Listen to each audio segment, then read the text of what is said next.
ভগবান যখন লীলা করেন তখন তিনি ভুলে যান তিনি ভগবান। কারণ ক্ষণে ক্ষণে যদি তার মনে পড়ে যায় আমি ভগবান, তাহলে আর লীলা করতে পারবেন না। মা যশোদা যখন কোমরে দড়ি দিয়ে বাঁধছিল গোপালকে, সেই সময় গোপাল যদি ভাবে আমি ভগবান, তাহলে মা যশোদা বাঁধতে পারবে তাকে? রাধারানী যখন মান করেছেন, সেই সময় কৃষ্ণ যদি ভাবেন আমি ভগবান, তাহলে রাধারানীর চরণ ধরে বলতে পারবে স্মর গরল খণ্ডনং মম শিরসি মণ্ডনং দেহি পদে পল্লব মুদার।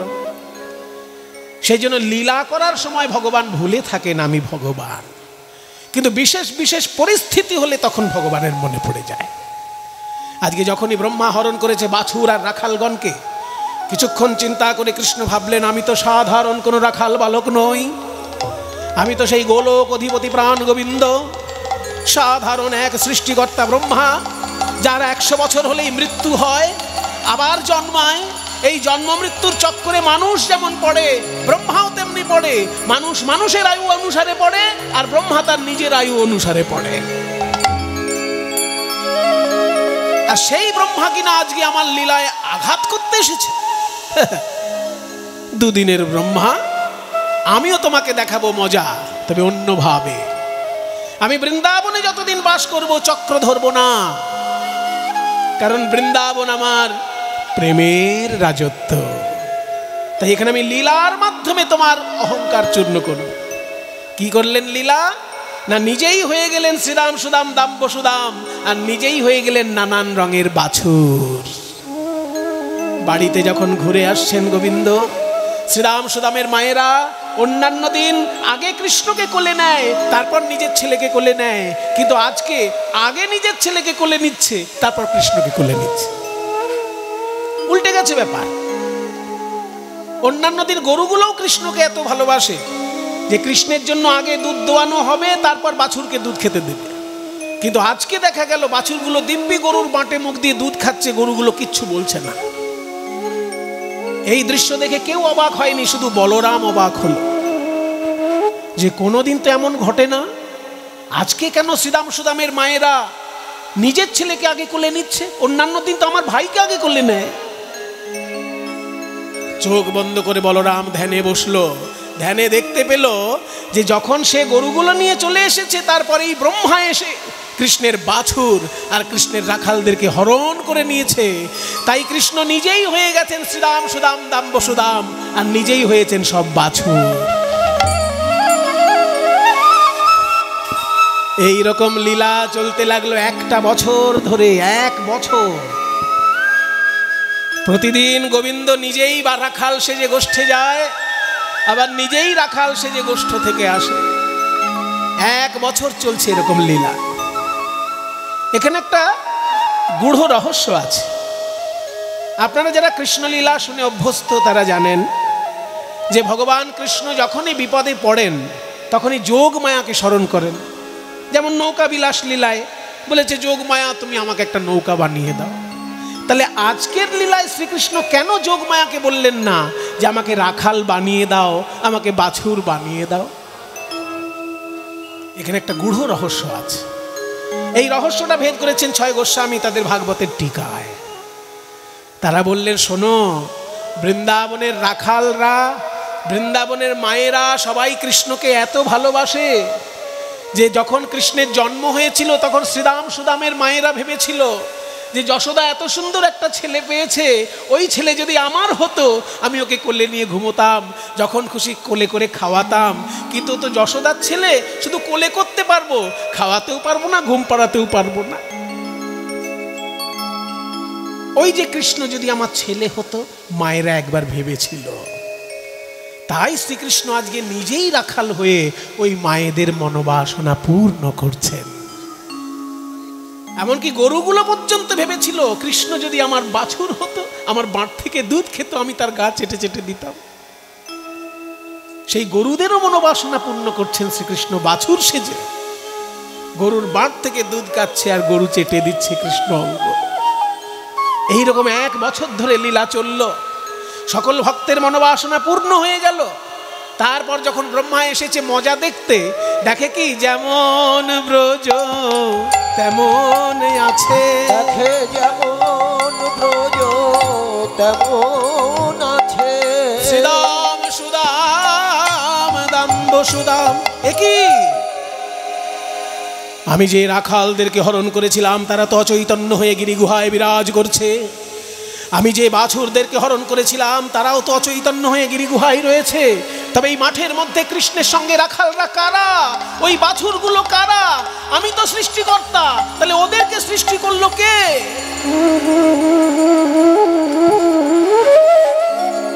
তবে কি আমার মারাত্মক ভুল হয়ে গেছে? তবে কি আমি ভগবানকে চিনতে পারিনি?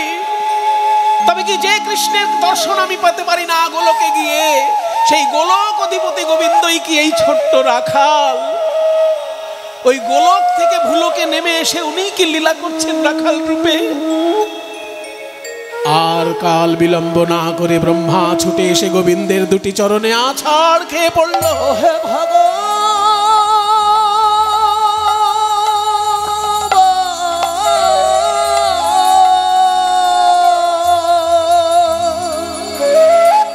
চারটি বদনে স্তব পাঠ করছে ব্রহ্মা, আটটি চোখের জলে ভেসে যায় গোবিন্দের ছোট্ট দুটি রাঙা চরণ। সবাই একটু হাত জোড় করুন। স্বয়ং ব্রহ্মা আমাদের পিতারও পিতা। আমাদের পিতা হচ্ছেন মনু, আর মনুর পিতা হচ্ছে ব্রহ্মা। তাই ব্রহ্মাকে বলা হয় পিতামহ ব্রহ্মা। তিনি আজ গোবিন্দ চরণে স্তব পাঠ করছেন। ওম কৃষ্ণায় বাসুদেবায় হরয়ে পরমাত্মনে প্রণত ক্লেশনাশায় গোবিন্দায় নমো নমঃ।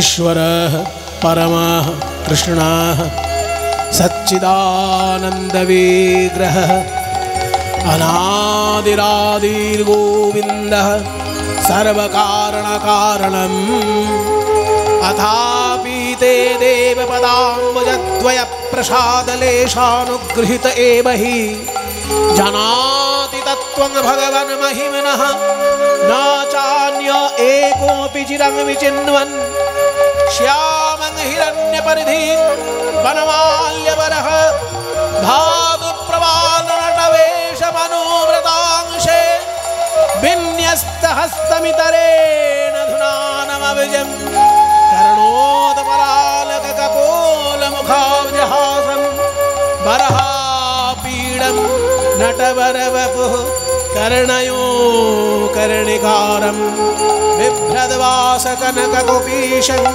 वैजयन्तीं च मालां रन्ध्रान् वेणोरधरसुधया पूरयन् गोपवृन्दैः बृन्दारण्यं स्वपदरमणं प्राविशद् गीतकीर्तिः दीपार्जिरेव हि दशान्तरमभ्युपेत्य दीपायते विवृतिहेतुसमानधर्मा यस्तादिगेव च हि विष्णुतया विभाति गोविन्दमादिपुरुषं तमहं भजामि। गोविन्दमादिपुरुषं तमहं भजामि।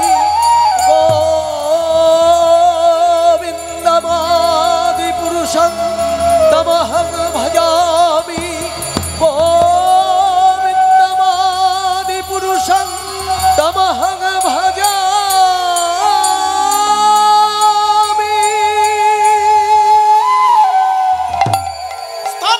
ব্রহ্মা কি ভাবো কি তুমি নিজেকে? সৃষ্টিকর্তা দেবতা তুমি, ব্রহ্মা বিষ্ণু মহেশ্বর, তুমি ব্রহ্মা সৃষ্টিকর্তা, কিন্তু তা বলে তুমি কি আমারও সৃষ্টিকর্তা?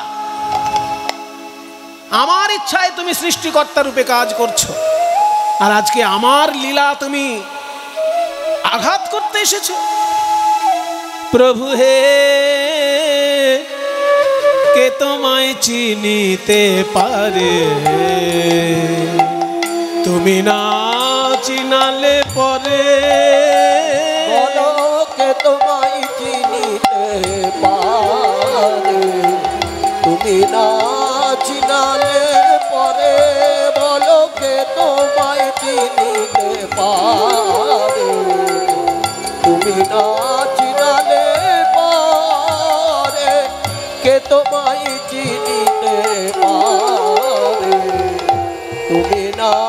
চিনালে পরে আমার অন্তরে বাহিরে বিরাজিছ তুমি, আমার অন্তরে বাহিরে বিরাজিছ তুমি।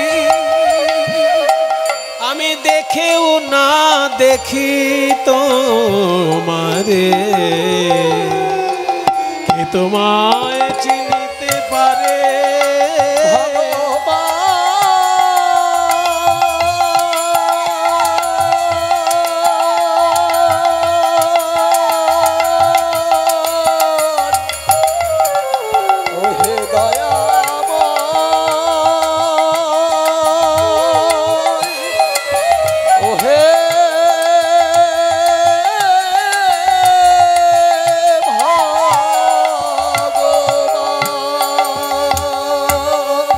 দাঁড়াও ব্রহ্মা, সৃষ্টিকর্তা দেবতা হয়েও তুমি করেছো অপরাধ, তাই তোমাকে শাস্তি পেতেই হবে। সাধারণ বোকা লোকেরা আমাকে নররূপে লীলা করতে দেখে অবজ্ঞা করে। বোকা মানুষ তো জানে না আমি কখনো কখনো লীলা করার জন্য মানুষ রূপে নেমে আসি। অবজানন্তি মাং মূঢ়া মানসিং তনুমাশ্রিতং পরং ভাবম জানন্ত মম ভূত মহেশ্বরম।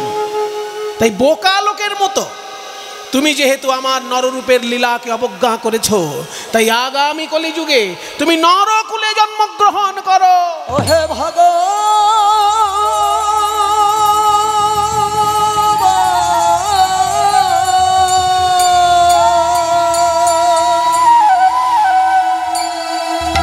ব্রহ্মা কেঁদে বলে, নরকুলে আমার জন্ম হবে তাতে আমার দুঃখ নেই প্রভু, কিন্তু ব্রহ্মা হয়ে আমি তোমাকে চিনতে পারলাম না, এই ভুল যেন আমি নরকুলে গিয়ে না করি। আমি যদি সত্যি মানুষ রূপে জন্ম নিই, তাহলে তখন যেন তুমি কোন অবতার রূপে যদি নেমে আসো, যেন তোমার অবতারের পার্ষদ আমাকে করে নিও, তোমার চরণ ছাড়া যেন আমায় করো না। গোবিন্দ বললেন, তাই হবে ব্রহ্মা। আগামী কলিযুগে আমি হব শচীনন্দন গৌর হরি। আমার জন্মের ৩৫ বছর আগে তুমি জন্ম নেবে, যশোর জেলায় বুড়ন গ্রামে তুমি জন্ম নেবে হরিদাস ঠাকুর রূপে। তুমি এমন নাম ভজনের শিক্ষা দেবে যে তোমার নাম জপ বিশ্ব ব্রহ্মাণ্ডে অদ্বিতীয় হয়ে থাকবে। যে যতই নাম জপ করুক তোমার মতো কেউ পারবে না, এবং তুমি নাম জপের আদর্শ আচার্য রূপে সকলের হৃদয়ে বিরাজ করবে। তাই নাম জপ করতে গেলেই হরিদাস ঠাকুরকে জপ করতে হয় বাবা, চিন্তা করতে হয় হরিদাস ঠাকুরকে, কারণ তিনি নামে সিদ্ধি লাভ করেছেন।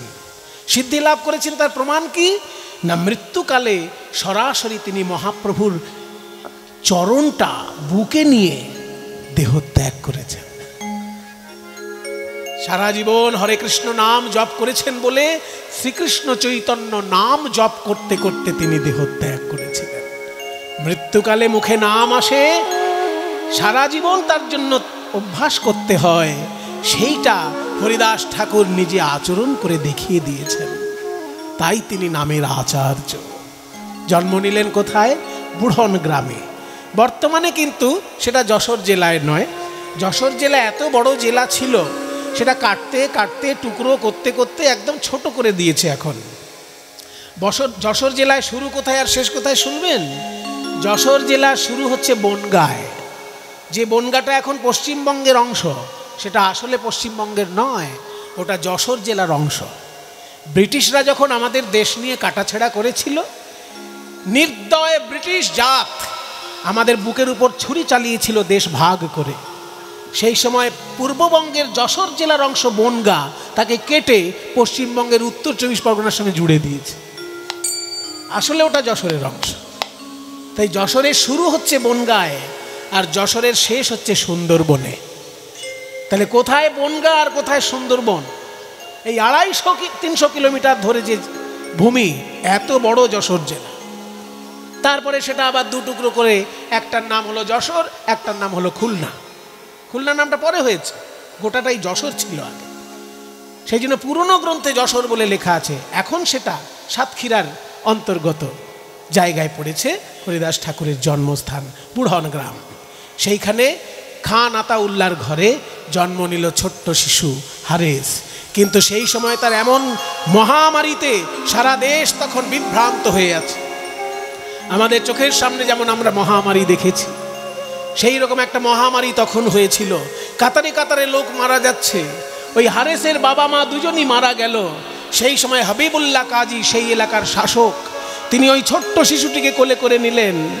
মামা বলিয়া শিশু কাঁদিতে লাগিল, মামা বলিয়া শিশু কাঁদিতে লাগিল। হাবিবুল্লাহ কাজী এসে কোলে তুলে নিল। হাবিবুল্লাহ কাজী এসে কোলে তুলে নিল। হাবিবুল্লাহ কাজী তিনি ওই ছোট্ট অনাথ শিশুটিকে বুকে তুলে নিলেন। উপরের দিকে তাকিয়ে বললেন, আলহামদুলিল্লাহ রাব্বিল আলামিন।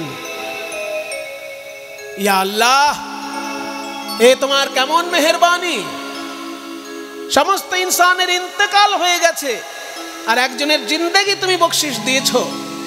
এ নিশ্চয়ই তোমার খিদমত করবে, এ নিশ্চয়ই তোমার ইবাদত করবে। তাই এই ছোট্ট ছেলেটার জিন্দেগি তুমি বকশিশ দিয়েছ খোদা। আলহামদুলিল্লাহ। আলহামদুলিল্লাহ মানে কি? এই মানেগুলো কিন্তু সবাই জানে না। আমার একটুখানি মানে ইচ্ছা হয়েছিল যে আমাদের নেক্সট প্রতিবেশী যেহেতু মুসলমান, ভারতবর্ষে সব থেকে বেশি সংখ্যায় হিন্দুর বাস, তারপরেই বেশি সংখ্যাটা কাদের? মুসলমানদের। সেই জন্য আমি ভেবেছিলাম যে এনারা যেহেতু একটা ভাষা নিয়ে চর্চা করেন, ওনাদের ভাষাটা কেমন সেটা জানার জন্য আমি মাদ্রাসায় 1 বছর পড়েছিলাম। 1 বছর মাদ্রাসায় আরবি আর কিছুটা ফার্সি, অল্প ফার্সি, খুবই কম, একটুখানি আরবি পড়েছি। তখন কিছু কিছু জানতে পেরে। আলহামদুলিল্লাহ, আলটা বাদ দিন, ওটা একটা কি বলে প্রিপোজিশন টাইপের, ওটা থাকেই। যেমন আল কুরআন, মূল কথাটা তো কুরআন, কিন্তু তার সঙ্গে আল শব্দটা যুক্ত করলে আমরা যেমন শ্রীমদ্ ভগবত গীতা, গীতা লিখলেই হয়, কিন্তু শ্রীমদ্ ভগবত একটু আগে যুক্ত থাকে। শ্রী শব্দটা যেমন একটা প্রশংসার সূচক যুক্ত থাকে, সেরকম আলহামদুলিল্লাহ। হামদু শব্দের অর্থটা হচ্ছে প্রশংসা। হামাদ মানে আরবি শব্দগুলো ট্রিপল কনসোনেন্টের বা ট্রিপল লেটারের হয়, 3টে অক্ষর যুক্ত হয়ে মূল ধাতুটা তৈরি করে আরবি ভাষায়।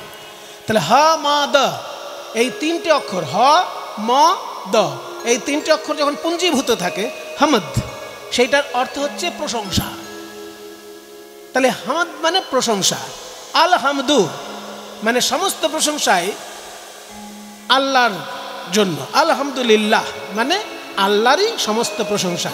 যে যেখানেই ভালো কাজ হচ্ছে সব কাজই তার প্রশংসা। তিনি কেমন? আলহামদুলিল্লাহ রাব্বিল আলামিন। রব্ব, রব্ব মানে প্রভু, ইল আলামিন সমস্ত জগতের তিনি প্রভু। এইটা হচ্ছে এই বাক্যটার মানে। তাই মুসলমানরা দেখবেন কোনো ভালো কাজ হলেই তারা কিন্তু এই কথাটা বলেন, আলহামদুলিল্লাহ মানে প্রশংসা আল্লাহর জন্য যাক। সেই ছোট্ট ছেলেটিকে বুকে জড়িয়ে ধরে হাবিবুল্লাহ কাজী বলছেন, আলহামদুলিল্লাহ রাব্বিল আলামিন। হে প্রভু, এত লোক মারা গেছে কিন্তু একটা বাচ্চা ছেলে বেঁচে আছে, এ নিশ্চয়ই তোমার খিদমত করবে। খিদমত মানে সেবা, ইবাদত মানে পূজা, এ নিশ্চয়ই তোমার পূজা সেবা করবে, তাই একে তুমি বাঁচিয়ে রেখেছ। ছোট্ট ছেলেটাকে বুকে তুলে নিয়ে তার স্ত্রী ফাতেমা বিবির কাছে গিয়েছে। ফাতেমা, দেখো ফাতেমা, তোমার একটাও ছেলে পিলে হয়নি, সেই জন্য আল্লাহর মেহেরবানি মনে করে এই ছোট্ট ছেলেটাকেই তোমার ছেলে করে কোলে তুলে নাও, এ খোদার মেহেরবানি। ফাতেমা বিবির কোলে সমর্পণ কইল, ফাতেমা বিবির কোলে সমর্পণ। সন্তানের জন্য ব্যাকুল হয়েছিলেন ফাতেমা বিবি, সন্তান পাচ্ছিলেন না। আজকে এক বাবা মা হারা সন্তানকে বুকে পেয়ে তার খালি বুকটা ভরে গেল, সমস্ত স্নেহ উজাড় করে দিলেন ওই সন্তানের প্রতি। নাম হলো হারেস। ছোট্ট হারিস যখন আস্তে আস্তে বড় হলো, এই হারিসের কি একটা বৈশিষ্ট্য, যেখানেই হরিনাম সংকীর্তন হয় হারিস গিয়ে সবার আগে বসে, যেখানেই কীর্তন গান হয় হারিস গিয়ে আগে বসে। হিন্দু মুসলমান বাছাবাছি করে না, কীর্তনের সুর শুনলেই হারিস সামনে গিয়ে বসে, মন দিয়ে শোনে কি গান হচ্ছে। তো একজন গান গাইছেন যে, ও ভাই, এই বড় জাত, ছোট জাত, মাঝারি জাত, এই সব ভাগাভাগি ঈশ্বরের কাছে কোনো কাজে লাগে না, ঈশ্বরের কাছে সবাই সমান। ওরে মন কি করে বরণ কুলে, মন কি করে বরণ কুলে, মন কি করে বরণ কুলে, কি করে বরণ কুলে। বরণ কুলে মানে বর্ণ মানে চারটে বর্ণ, ব্রাহ্মণ, ক্ষত্রিয়, বৈশ্য, শূদ্র। আর কুল মানে বংশ। তোমার বংশমর্যাদাতেই বা কি করবে, আর ওই বর্ণ ব্যবস্থাতেই কি করবে, যদি হৃদয়ে ভক্তি না থাকে। যে কুলে তোমার জন্ম হোক না, যে কুলে তোমার জন্ম হোক না, ভকতি সকলি মূলে, রে মন কি করে বরণ কুলে, রে মন কি করে বরণ কুলে, কি করে বরণ কুলে। এবার একটা একটা করে উদাহরণ দিচ্ছি, মিলিয়ে নাও। ভগবানের কাছে জাতপাতটা বড় জিনিস নয়, ভক্তিটাই বড় জিনিস। আমাদের যেমন টাইটেল নিয়ে আমরা অহংকার করি, সুমন ভট্টাচার্য, টাইটেলটা খুব অহংকারের বিষয়। এই যে এই বাঁদিকে যিনি আছেন সারাক্ষণ অহংকার করেন, ওনার নাম কি জানেন? কৃষ্ণ গোপাল মুখার্জি। তো মুখার্জি বলে খুব অহংকার করে। তাহলে এই যে টাইটেল নিয়ে আমরা অহংকারে ভুগছি, একজনের মুখার্জি, একজনের ঘোষ, একজনের বসু, একজনের মণ্ডল, একজনের দাস, এই সব টাইটেল আমাদের মধ্যে আছে। এই নিয়ে কে ছোট কে বড় এই ভাগাভাগিতে আমরা চলে গেছি। কিন্তু হনুমানের কি টাইটেল? হনুমান দাস না হনুমান ভট্টাচার্য? তাহলে হনুমান তো ভট্টাচার্যও নয়, দাস ঘোষ মিত্তিরও নয়। তাহলে সেই হনুমান রামচন্দ্রের সব থেকে বেশি প্রিয় ভক্ত হলো কি করে?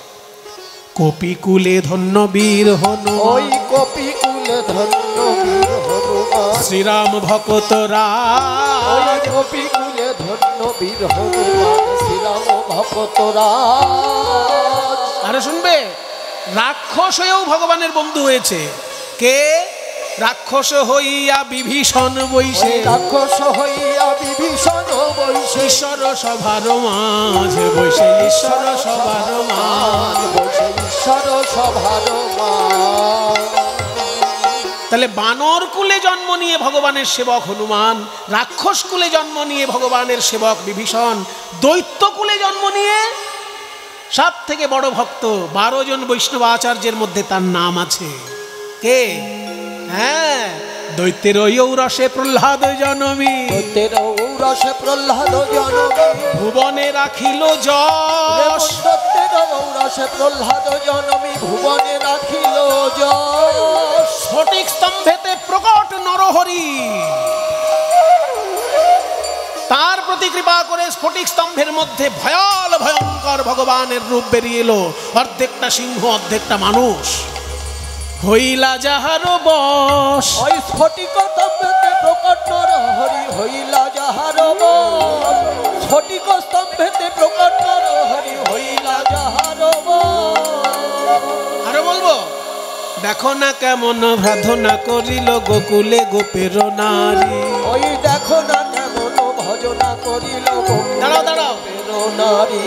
ভগবানের আরো বন্ধু আছে, একেবারে ছোট জাতি জন্ম, একেবারে ছোট জাত, কিন্তু ভগবান তাকে বন্ধু করে বুকে জড়িয়ে ধরেছে। আর তুমি ভেদাভেদ করবে? দেখো না কেমন মিতালি করিল, ওই দেখো না কেমন মিতালি করিল, গুহক চণ্ডাল, গুহক চণ্ডাল বরে, ওই দেখো না কেমন মিতালি করিল, গুহক চণ্ডাল বরে।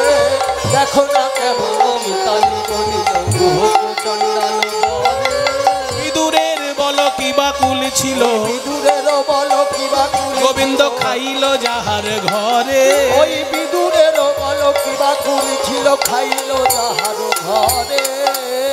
আর একটা কথা শোনো, বৃন্দাবনে হচ্ছে কৃষ্ণের লীলাভূমি, কিন্তু জয় কৃষ্ণ কেউ বলে না, সবাই বলে রাধে রাধে।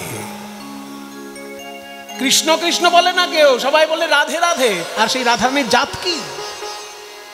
হ্যাঁ, দেখো না কেমন সাধনা করিল, দেখো না কেমন সাধনা করিল, গোকুলে গোপের নারী। এমন দেখো না কেমন সাধনা করিল, গোকুলে গোপের নারী।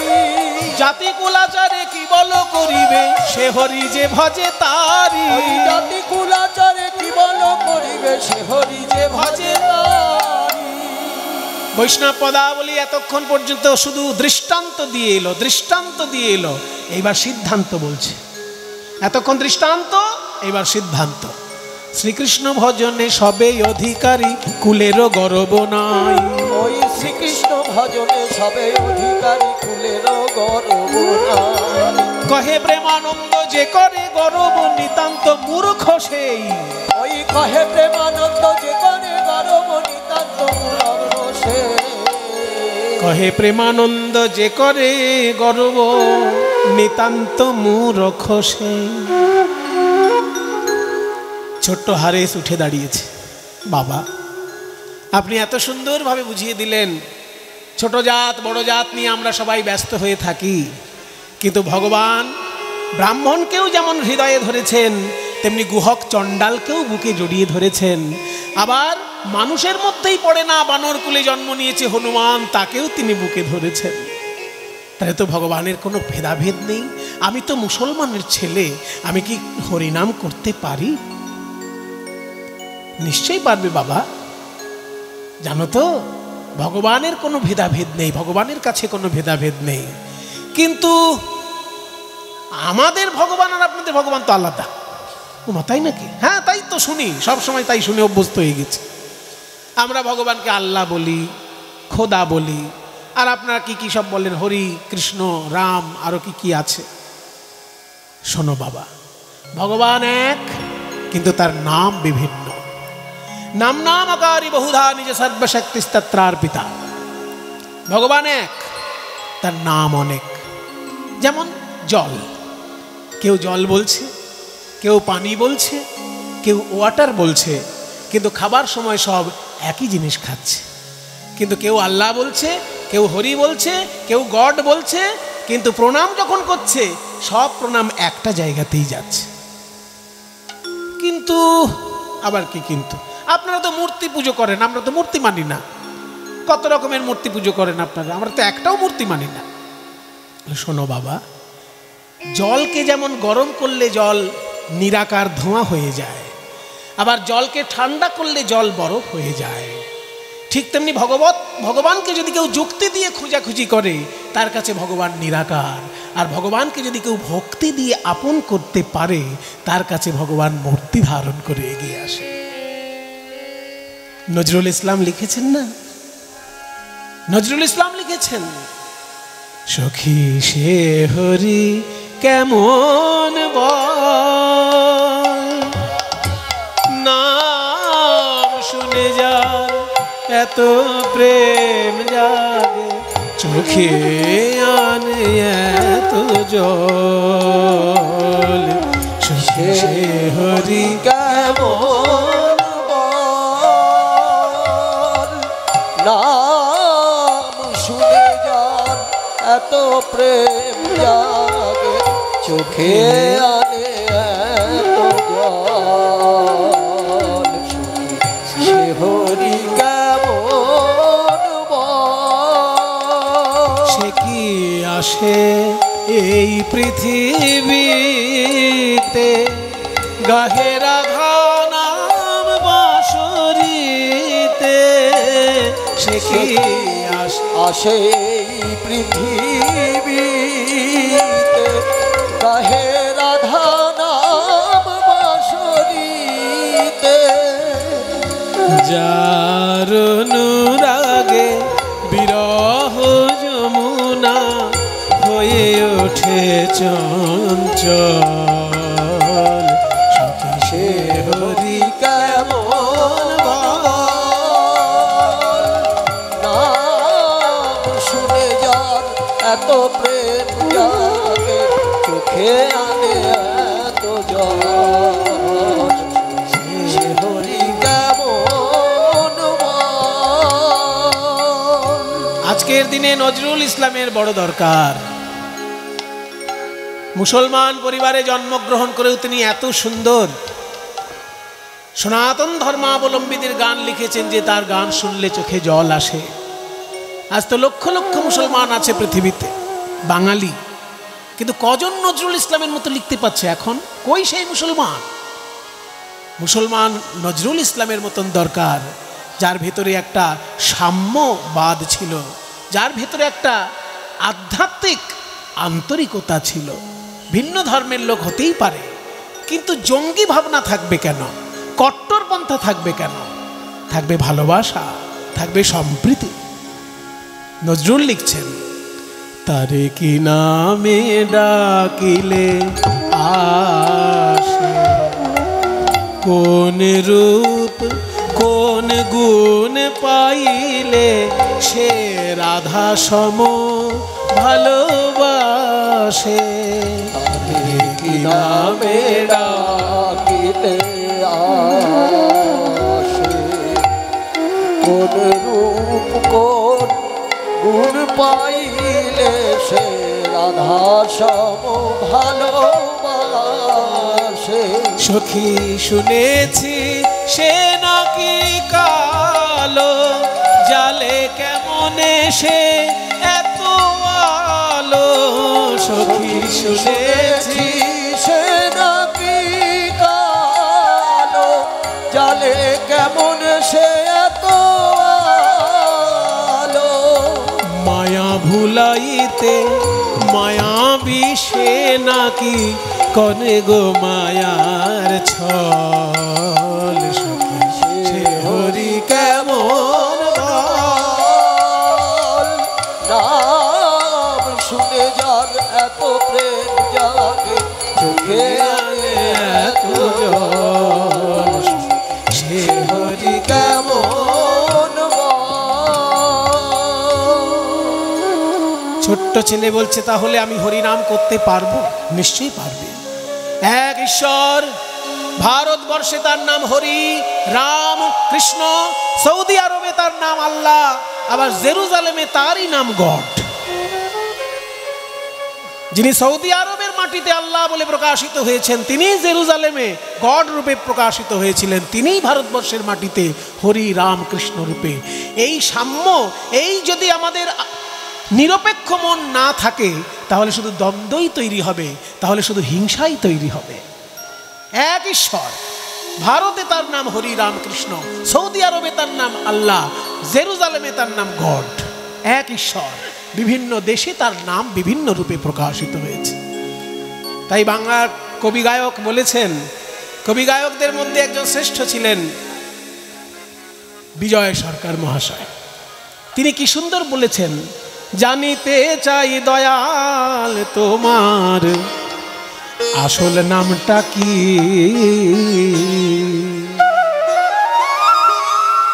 আমরা শত নামে ধরা ধামে,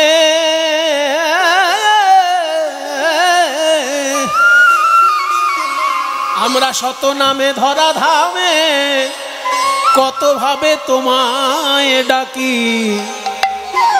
জানিতে চাই দয়াল তোমার আসল নামটা কি। জানিতে চাই দয়াল তোমার আসল নামটা কি।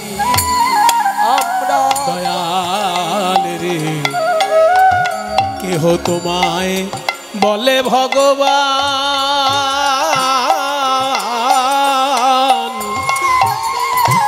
আবার গড বলে কেউ করছে আহ্বান। কেউ বা খোদা, কেউ জেহুদা, কেউ কয় ফতিয়া। গাইলাম জীবন ভরে মুখস্থ গাইলাম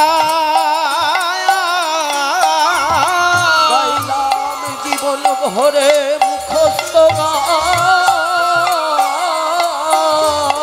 গাইলাম জীবন ভরে মুখস্থ গান। যেমন বুলি শিখানো টিয়া পাখি, জানিতে চাই দয়া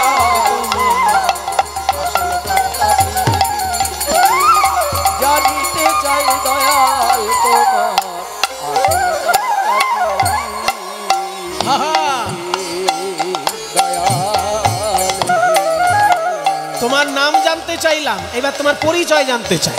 পরিচয়, কেহ তোমায় পিতা মাতা কয়। যারা তারকেশ্বরে যায় তারা কি বলে ভগবানকে? ভোলে বাবা পার করেগা। তাহলে তারকেশ্বরে ভগবানের নাম বাবা। আবার যারা দক্ষিণেশ্বরে যায় তারা কি বলে? জয় মা কালী। তাহলে তারা মা বলছে ভগবান। কেহ তোমায় পিতা মাতা কয়।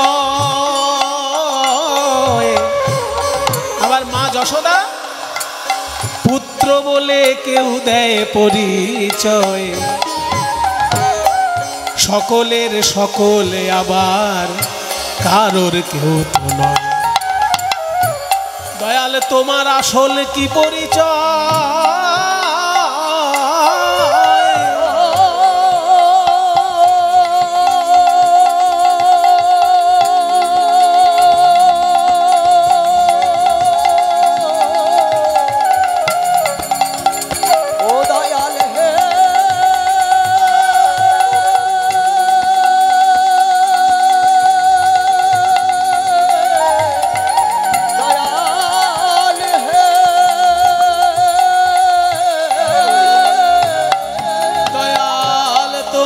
আসল কি পরিচয় আমরা তার জানি বাকি।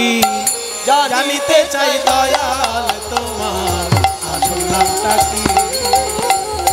জানিতে চাই দয়াল তোমার আসল নামটা কি?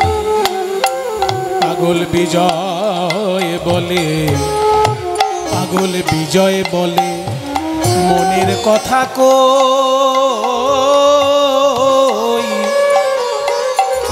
আমি খাঁটি ভাবের পাগল নই। এই যে গন্ডগোল বেঁধেছে মনের মাঝে, কাজেই পাগল হই। আমার বুকে যা নাই মুখে তা কই। আমার বুকে যা নাই মুখে তা কই। আমার বুকে যা নাই মুখে তা কই। আমার বুকে যা নাই মুখে তা কই। আমার কাটা কান চুলে ঢাকি। জানিতে চাই দয়াল তোমার আসল নামটা কি? জানিতে চাই দয়াল তোমার আসল নামটা কি? একটা কথা মনে রাখ হারেস, হরি নামে হরি নামে হরি নামে হরি নামে হরি নামে হরি নামে হরি নামে, এইটা জীবনে উপলব্ধি করতে হবে। এই কথা শুনে যখন সারা রাত্রির কীর্তন শুনে পরের দিন হারেস গরু চড়াতে গেছে, গরু অন্যের ফসল নষ্ট করেছে, আর পাড়ার লোক এসে হাবিবুল্লাহ কাজীকে যা তা বলে গেছে। এই যে কাজী সাহেব, লোকের বিচার করতে শুরু করেছেন, আগে ঘরের বিচার করুন। এই যে আপনার ছেলেকে দেখুন, পাড়া থেকে কুড়িয়ে এনেছিলেন মানুষ করবেন বলে, কিন্তু মানুষ হয়নি, ও একটা অমানুষ তৈরি হয়েছে। রাত্রির জেগে হিন্দুদের কীর্তন শুনে বেড়ায়। তোবা করুন, রাত্রির জেগে হিন্দুদের কীর্তন শুনে বেড়ায়। তা আপনার ছেলে হিন্দুদের কীর্তন শুনুক আর দোজাকে যাক, তাতে আমার কি? কিন্তু আজকে বলতে আসছি কেন জানেন? আপনার ছেলে হিন্দুদের কীর্তন শুনে বেড়াবে আর সকালবেলায় গরু চড়াতে গিয়ে মাঠে ঘুমোবে, আর সেই গরু আমার ধান নষ্ট করবে। এটা তো আমার ভালো লাগবে না, তাই বলতে।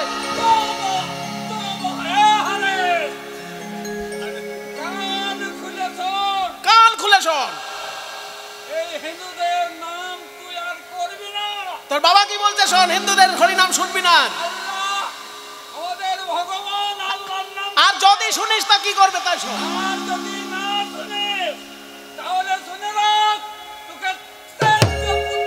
তেজ্য পুত্র করবে। এই এত সম্পত্তির কিচ্ছু পাবি না।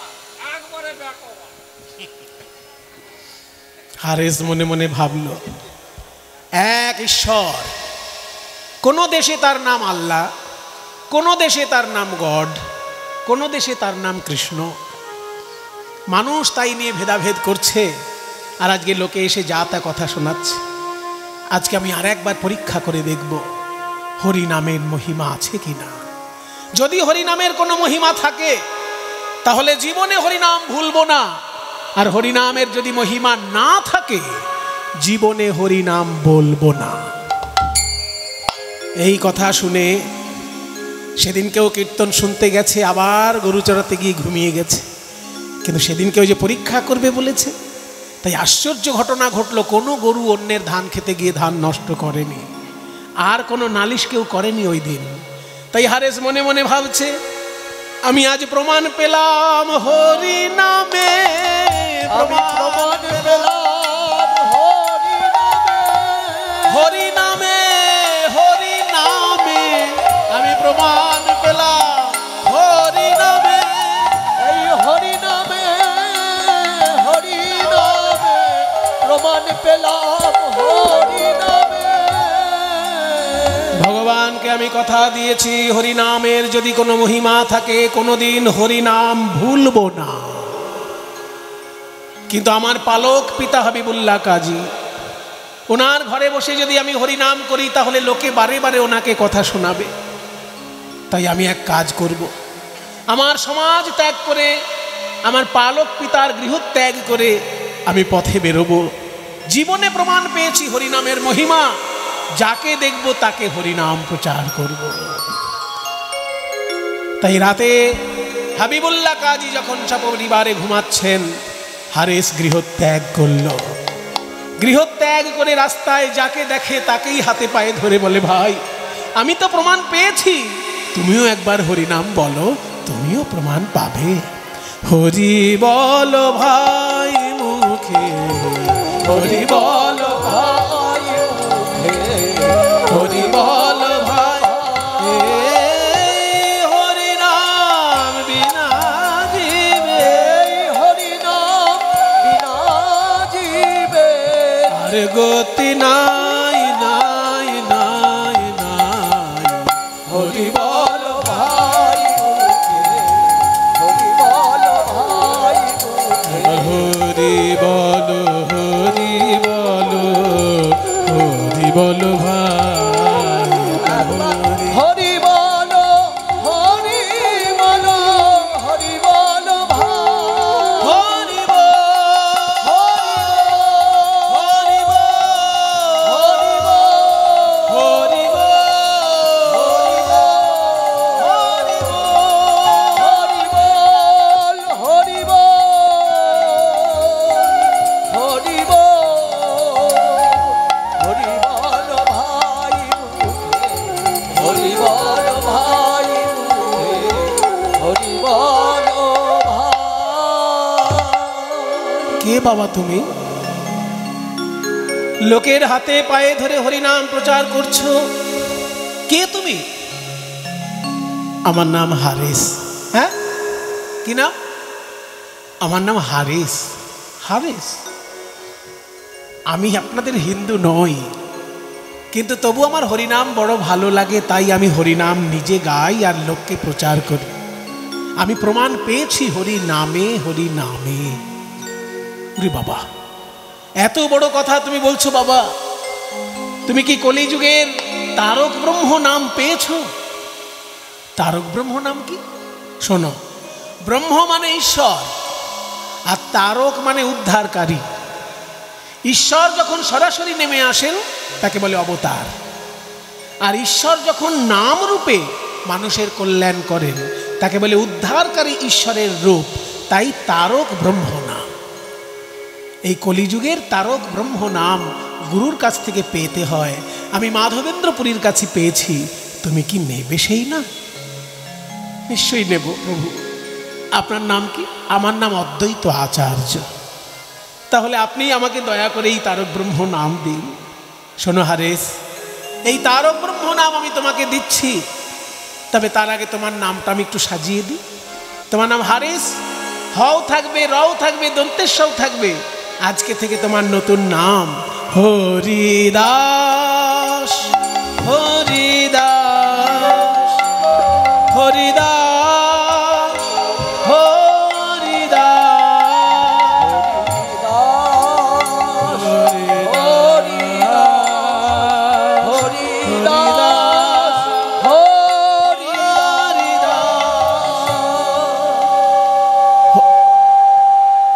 বলছি তাহলে তারক ব্রহ্ম নাম হরে কৃষ্ণ কৃষ্ণ কৃষ্ণ হরে হরে, হরে রাম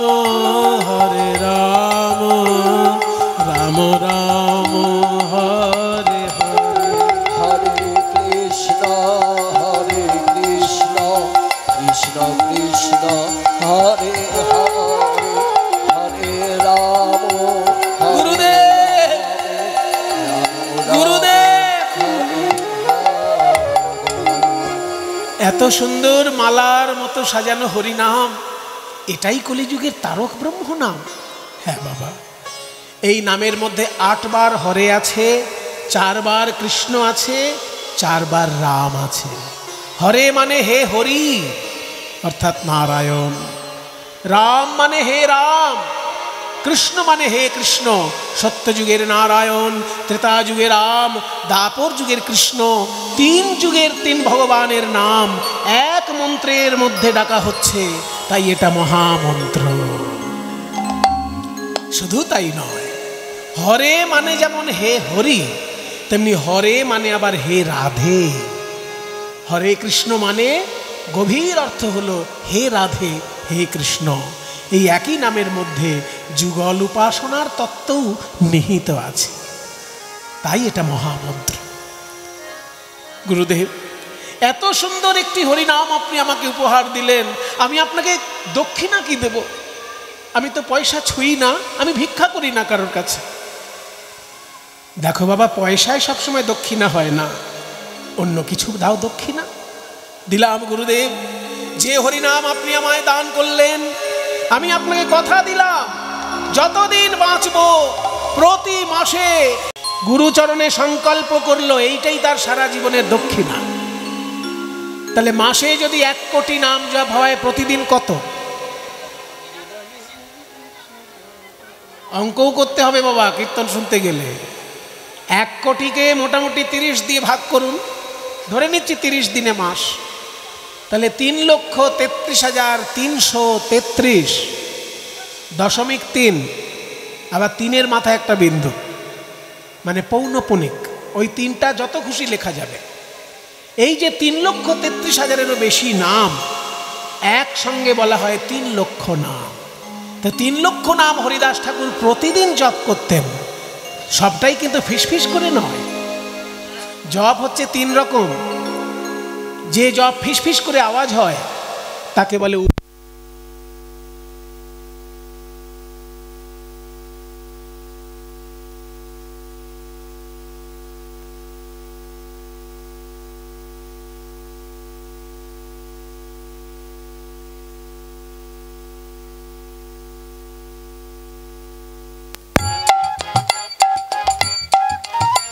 হ্যালো হ্যালো। আস্তে দেখুন কি হচ্ছে, কিছু একটা অসুবিধা হয়েছে কিনা আপনি দেখুন, আস্তে আস্তে ঠিক হয়ে যাচ্ছে। 3 লক্ষ নাম 3 ভাবে জপ করতেন। যারা গুরুর কাছে দীক্ষা নিয়েছেন তারা একটু শুনে রাখুন। জপ হয় 3 রকম। যদি ফিসফিস করে আওয়াজ হয় সেই জপটাকে বলা হয় উপাংশু জপ। আর ফিসফিস করে আওয়াজ হবে না, জিভ নড়বে না, দাঁতে দাঁত ঠেকবে না, তবু উচ্চারণ করতে হবে, এই জপটাকে বলে মানসিক জপ। আর উচ্চৈশ্বরে যদি জপ করা হয় তাকে বলে বাচিক জপ। এই 3 রকমের জপ হরিদাস ঠাকুর 3 লক্ষ নামে করতেন। 1 লক্ষ মনে মনে,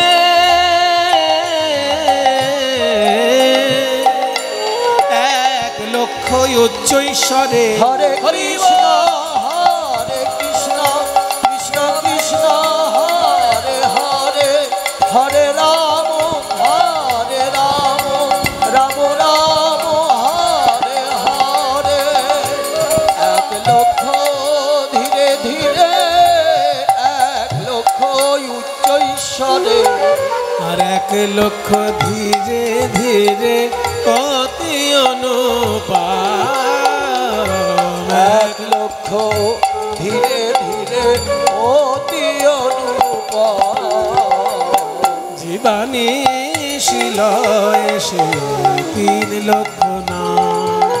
হরে কৃষ্ণ কৃষ্ণ কৃষ্ণ কৃষ্ণ হরে হরে হরে হরে রাম রাম রাম হরে হরে।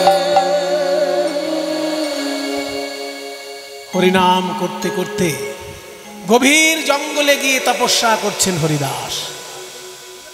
মনে মনে বলছেন, ওই আগের আওয়াজটা আবার হচ্ছে, দেখুন একটু রিভাব কমিয়ে দিন। গভীর জঙ্গলে গিয়ে তপস্যা করছে হরিদাস। আর এই যে জঙ্গলে কেন না, লোকালয়ের মধ্যে অনেক হই হট্টগোল থাকে, তার মধ্যে মনোনিবেশ হচ্ছে না, তাই জঙ্গলে গিয়ে হরিনাম জপ করছেন হরিদাস। আর গ্রামের মানুষ এত ভালোবাসেন তাকে, ওই জঙ্গলেই গিয়ে তাকে খাবার দাবার দিয়ে আসছেন, কারণ উনি কারোর কাছে ভিক্ষা করতে আসেন না। কিন্তু সেইখানকার জমিদার রামচন্দ্র খান, সে তখন মনে মনে ভাবলো, লোকে আমাকে এত সম্মান করে না, এই কোথাকার এক বাবাজি এসে জুটেছে, তার জন্য একেবারে জঙ্গলে খাবার পৌঁছে দিচ্ছে লোকে। ওই বাবাজির মজা আমি দেখাচ্ছি। কে আছিস? লাঠি সোটা নিয়ে যা, বাবাজি ঠ্যাং ভেঙে দিয়ায়। লাঠি সোটা নিয়ে লাঠিয়ালের দল গেল হরিদাসকে অত্যাচার করতে। আর এমন ঝড় উঠলো বাবা, বড় বড় গাছ ভেঙে পড়ে যারা হরিদাসকে মারবে বলে গিয়েছে তারাই সব ঠান্ডা হয়ে বাড়ি এসেছে, মারা আর গেল না। তখন বলছে তাহলে অন্য উপায় দেখতে হবে, বাবাজির এইবার বদনাম দিতে হবে। এই বাংলার সারা বাংলার সেরা বাইজির নাম কি? কি নাম? লক্ষ্য হীরা। ওই বাইজি আমার চাই। টাকা যায় যাক, জমিদারি চলে যায় তাও ভালো, কিন্তু বাইজি আমার চাই। হ্যাঁ, আমাকে না, ওই বাবাজির জন্য। লক্ষ্য হীরা বাইজি সেজে গুজে এসেছে। বলুন কি গান শোনাবো জমিদার বাবু? আরে আমাকে শোনাতে হবে না, এইখানে এক বাবাজি আছে, লোকে তাকে খাবার পৌঁছে দিয়ে আসে, পেন নাম করে আসে।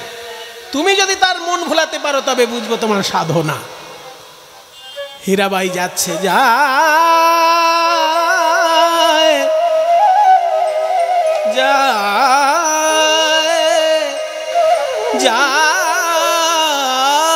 গো, নেচে যায় যায় যায় গো, নেচে নেচে যায় হীরা, নেচে নেচে যায় যায় যায় গো। হরি বল হরি বল। হীরা নেচে নেচে যায় যায় যায় যায় গো, নেচে নেচে যায় হীরা, নেচে নেচে যায়, নেচে নেচে যায় হীরা, নেচে নেচে যায়, নেচে যায়।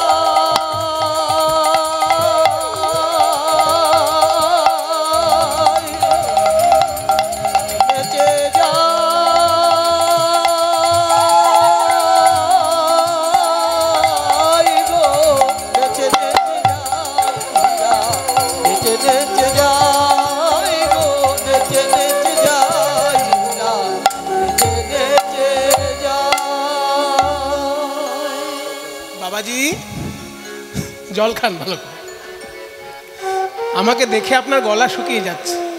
শুনুন বাবাজি, নাম করে, আচ্ছা আচ্ছা শুনুন, এই পাড়ার লোকে শুনলাম লোকের মুখে যে আপনি নাকি এত সুন্দর হরিনাম করেন, আপনার সুরে তালে বনের পশু পাখি নৃত্য করে। তাই আজকে আমি এসেছি, আমি নাচবো।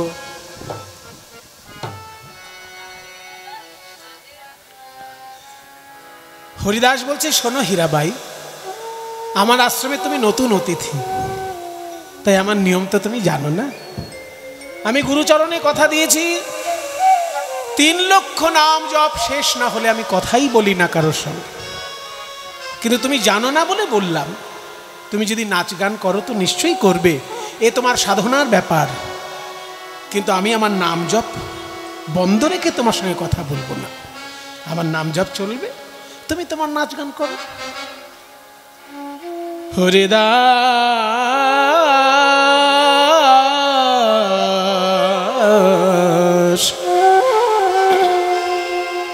ওগো হরিদাস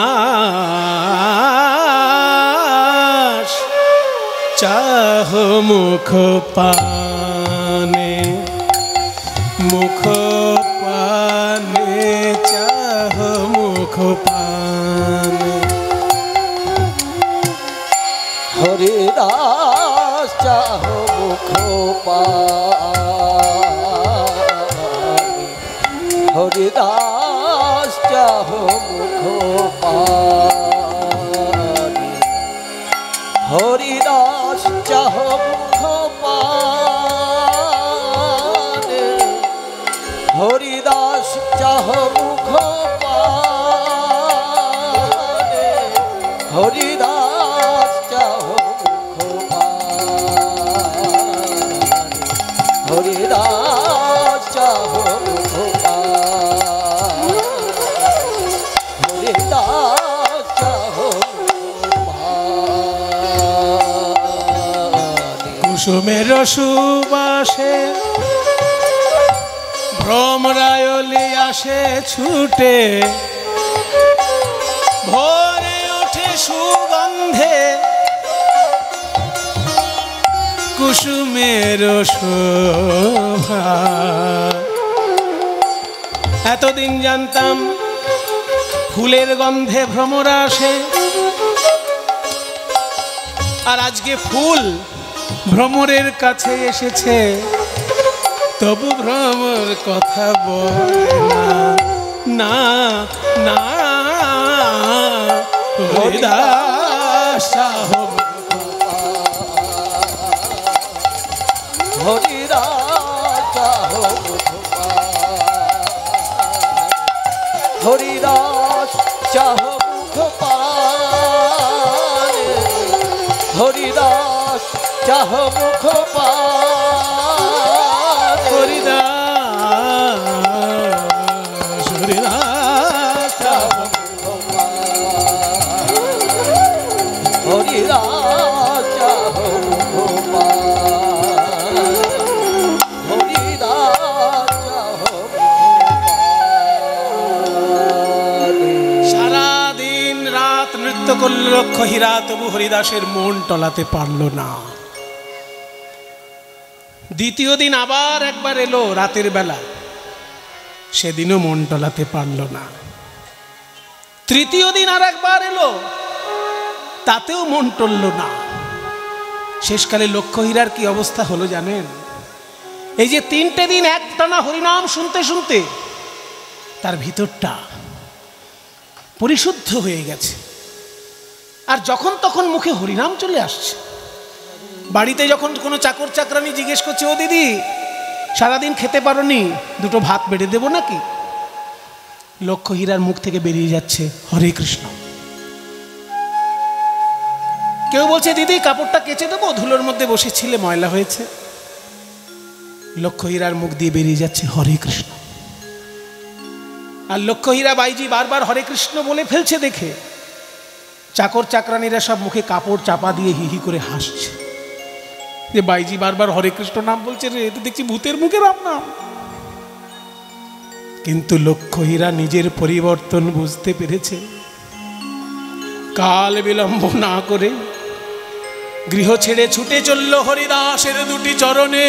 ওগো হরিদাস ঠাকুর,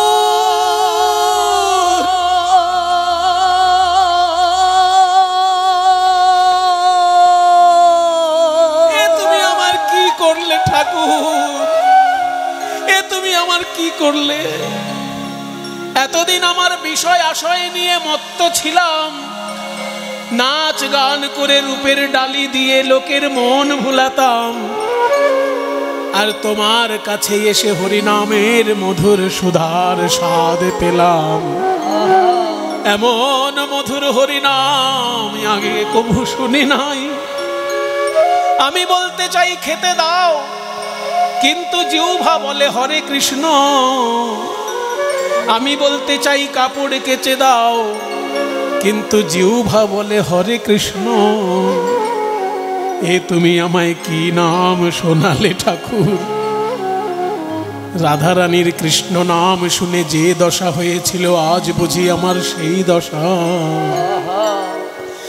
আমায় কি বাসনা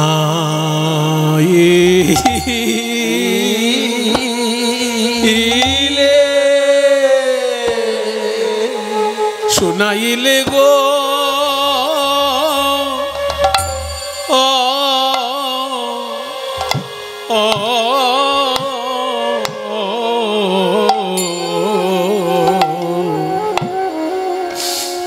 শোনাইলে শ্যামনা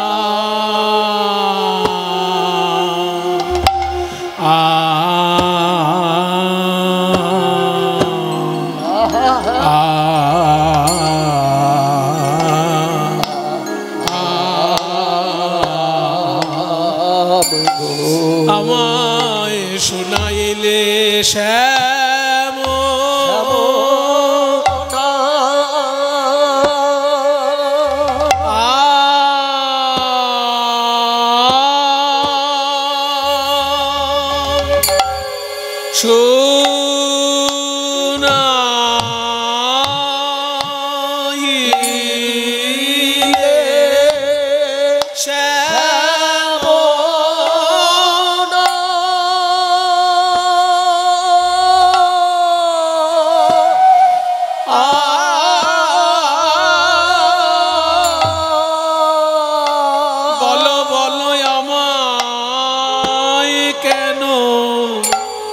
শোনাইলে শ্যামনা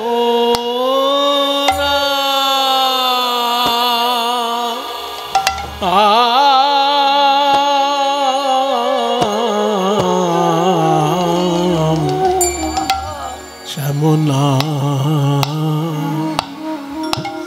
নাম গো ঠাকুর জন্মাবধি এমন নাম আমি শুনি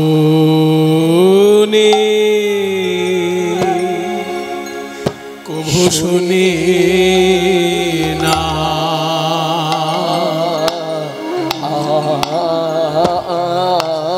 বলো বলো এই কৃষ্ণ নাম দুই অক্ষরে কত মধু আছে। কৃষ্ণ নামে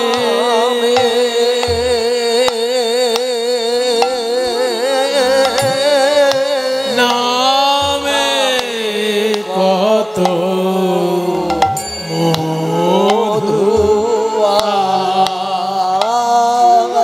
আছে।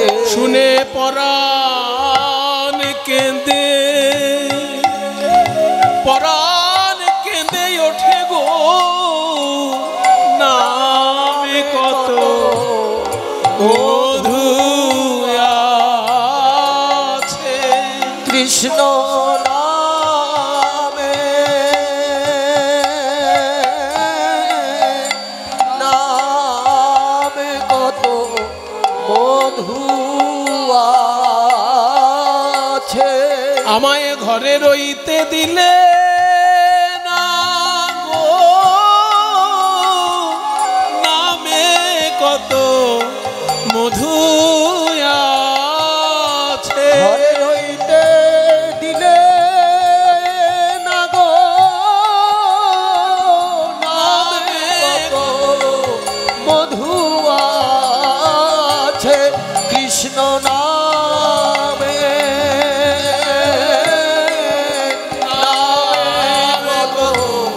মধু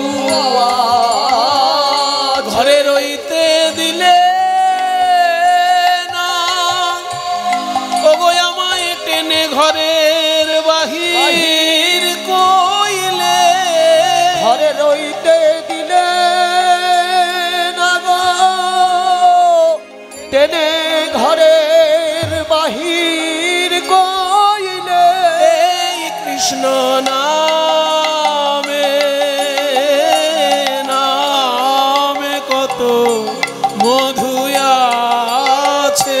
এই কৃষ্ণ নামে নামে কত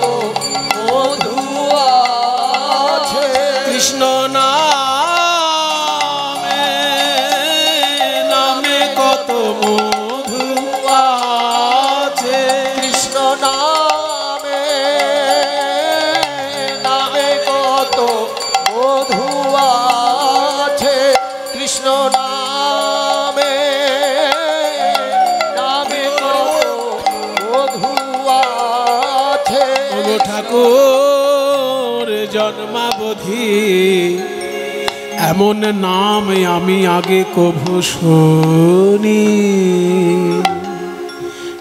নাই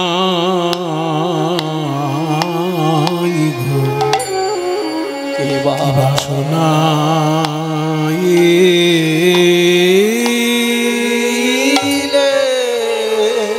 এখন আমার কি অবস্থা জানো? কানের ভিতর দিয়া মরমে পশিল গো,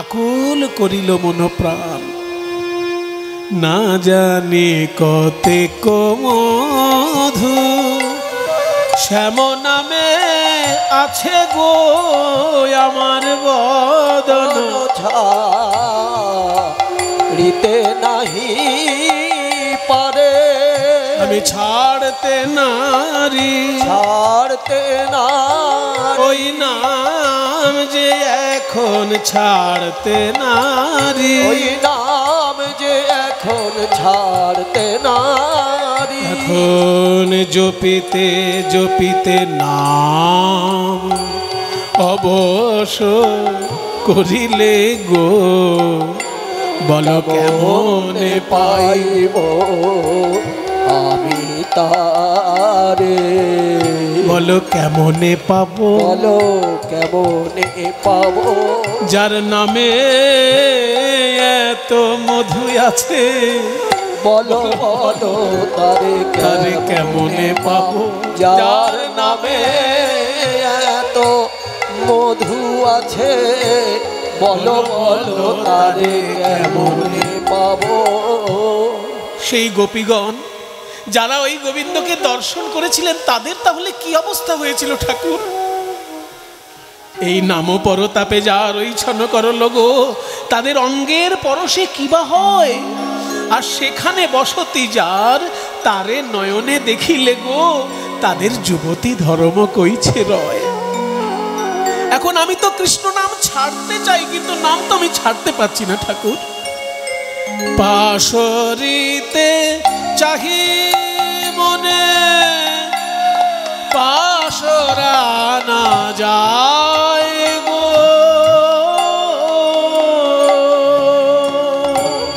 আমি কি করিব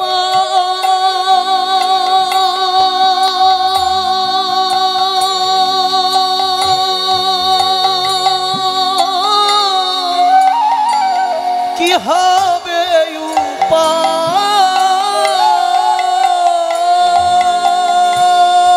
কি করিব কি হবে উপায়,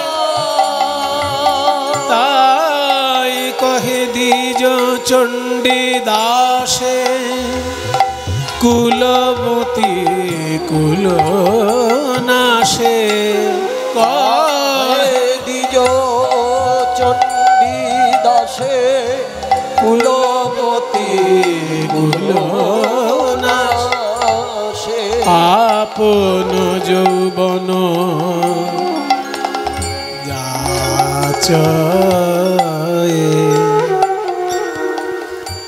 লক্ষ্যহীরা, তুমি জিজ্ঞাসা করলে না যে কৃষ্ণের পাড়ায় যারা থাকে সেই গোপীদের কি অবস্থা? চণ্ডীদাস ঠাকুর কি বলছেন জানো? চণ্ডীদাস বলছেন, তারা বিকায় শ্যামের পদ তলে, বিকায় শ্যামের পদ তলে, হে গোবিন্দ তোমার হলাম বলে, ভাসে দুটি আখি জলে, হে গোবিন্দ তোমার হলাম বলে, ভাসে দুটি আখি জলে, হে গোবিন্দ তোমার হলাম বলে, বিকায় শ্যামের পদতলে। আর হবে না, ওই পাপের সম্পত্তি ভোগ করা তোমার দ্বারা আর হবে না। লক্ষ্যহীরা, ওই পাপের সম্পত্তি দরিদ্রদের মধ্যে তুমি বিতরণ করে দাও, আর বিশুদ্ধ জীবনচর্যা পরিপালন করো, হরিনাম জপ করে জীবন কাটাও।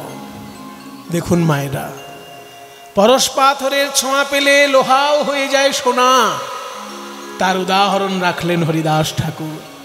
তার সান্নিধ্যে এসে ওই বাইজি লক্ষ হীরা চিরকালের মতন বৈরাগ্যের জীবন গ্রহণ করে হরিনাম করতে লাগলেন। এই যে ঘটনা আপনারা শুনছেন, এটা একেবারে গালগল্প নয়। সেই লক্ষ হীরার সমাধিপীঠ এখনো আছে। বাংলাদেশের যে বিখ্যাত বর্ডার বেনাপোল বর্ডার, ওই বেনাপোল বর্ডার পেরোলেই 2 কিলোমিটারের মধ্যেই সেই আশ্রম যেখানে লক্ষ হীরাকে উদ্ধার করেছিলেন হরিদাস ঠাকুর। আমরা একাধিকবার বাংলাদেশে কীর্তন পরিবেশন করতে গিয়েছি এবং ওই লক্ষ হীরার আশ্রমে এই পদটি আমি পরিবেশন করলাম, যেটা আপনারা শুনলেন। চণ্ডীদাসের লেখা পদ, সই কিবা শোনাইলে শ্যামনাম। এই পদটি আমি ওই লক্ষ হীরা যে সমাধি মন্দির সেইখানে পরিবেশন করার সুযোগ পেয়েছি। কাজেই পরশ পাথরের ছোঁয়ায় লোহা হয়ে গেল সোনা। লক্ষ হীরাকে উদ্ধার করে হরিদাস ঠাকুর চলে এলেন ফুলিয়ায় গঙ্গার ধারে। সেখানে হরিনাম করছেন, কিন্তু সেখানে ছিলেন কট্টর সনাতন ধর্ম বিরোধী একজন শাসক, তার নাম গড়াই কাজী। সে যখনই শুনেছে একজন মুসলমান হয়ে হরিনাম করছে, তার মাথা থেকে পা পর্যন্ত গা জ্বলছে। কি করে ওই ব্যাটার হরিনাম বন্ধ করানো যায়?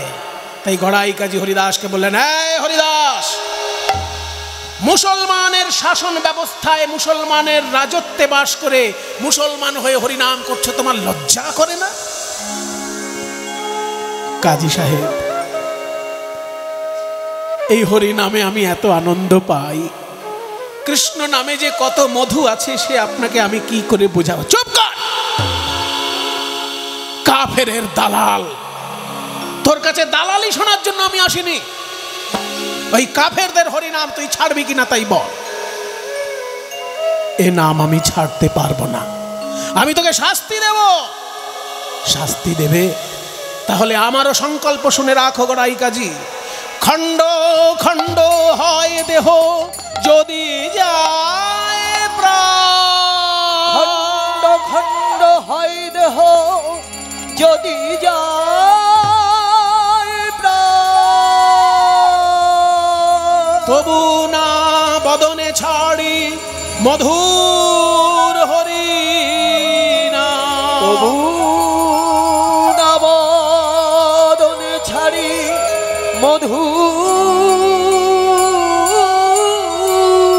হরি নাম। কে আছিস? চলে আয় ঘাতকের দল, কাফেরের দালাল এই হরিদাসকে উচিত শিক্ষা দে। 22টা বাজারে বেঁধে মারবি। বাজার যখন জমে উঠবে সেই সময় হরিদাসকে মারবি, যাতে অন্য লোক দেখে শেখে যে মুসলমান শাসন ব্যবস্থায় একজন মুসলমান হয়ে হরিনাম করলে তার কি ভয়ঙ্কর পরিণতি হতে পারে। ছাল চামড়া ছাড়িয়ে দিবি বেত্রাঘাত করতে করতে। একটা দুটো বাজারে মারলে লোকে মরে যায়, আর হরিদাসকে 22টা বাজারে বেত্রাঘাতের হুকুম দিলেন। বেত্রাঘাত করতে এসেছে যে ঘাতকগণ, তারা বলছে, শোনো হরিদাস, আমাদের দয়া মায়া নেই, কিন্তু তোকে ভালো কথা বলছি, হরিনাম ছেড়ে দে। ছাড়বি না?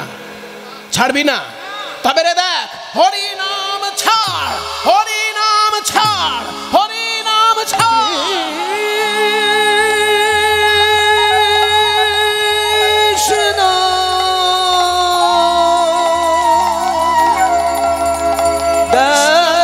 বলে হরিদাস কাঁদিতে লাগিল, দুই নয়নে অশ্রুধারা বহিতে লাগিল।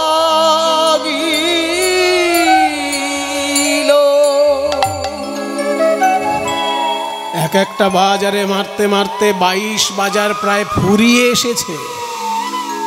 ঘাতকরা সবাই ক্লান্ত হয়ে পড়েছে, সব বেত ভেঙে গিয়েছে। এবার হরিদাসের পায়ে ধরে বলছে, হরিদাস তুই নাম ছাড় রে বাবা, তা নাহলে ওই কাজী বলেছে আমাদের গর্দান নেবে, আমাদের সংসার ভেসে যাবে। হরিনাম তুই ছাড় হরিদাস। হরিদাস বলছেন, আমাকে মারতে না পারলে তোমাদের সংসার ভেসে যাবে? হ্যাঁ হ্যাঁ, আমাদের গর্দান নেবে বলেছে। তাহলে তোমরা এক কাজ করো, বেত্রাঘাত করে আমাকে কোনোদিন তোমরা মারতে পারবে না। কারণ ওই যে আমি 3 লক্ষ নাম জপ করি, 1 লক্ষ নাম জপে আমি হয়েছি নামজয়ী, 2 লক্ষ নাম জপে আমি হয়েছি কামজয়ী, আর 3 লক্ষ নামে আমি হয়েছি মৃত্যুঞ্জয়ী। আমি ইচ্ছা করে না মরলে কেউ আমাকে মারতে পারবে না। তোমরা বরং আমার সঙ্গে একটু হরিনাম করো, দেখো আমি এক্ষুনি মরে যাচ্ছি। হ্যাঁ, হরিনাম ছাড়ানোর জন্য মারতে এসেছে, আর হরিনামই করবো এর সঙ্গে। তখন একজন পাশ থেকে বলছে, চাচা আপন প্রাণ বাঁচা, এখন প্রাণ বাঁচানোর জন্য এর সঙ্গে একটু হরিনাম করে নে, এই সময় নবাবের লোকজন নেই, এই ফাঁকে করে নে, বেটা ও মরে শান্তি পায় আর আমরাও বেঁচে যাই। হরিদাস তাহলে তুমি হরিনাম করো, আমরা তোমার সঙ্গে বলবো। হরিদাস হরিনাম করছেন, আর পাছে পাছে ঘাতকগণ বলছেন, এসো ভাই, বলো আমার সঙ্গে হরিনাম। নাম গায় কৃষ্ণ নাম, হরি নাম, এসো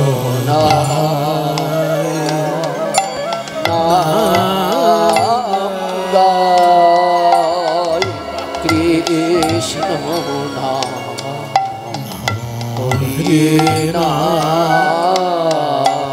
কৃষ্ণ বল নাম, এসো ভাই নাম গায় কৃষ্ণ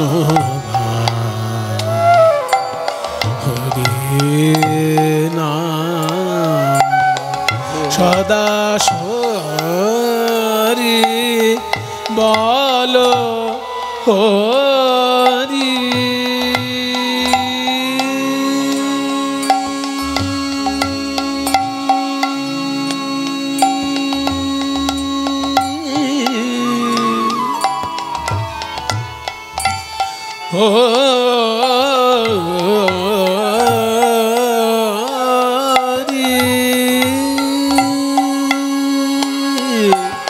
সদা হরি বলো হরি। মা মা মা প প প নি নি নি নি নি নি নি নি নি নি নি নি নি নি নি প মা প নি নি প মা প গা মা গা রে সা রে গা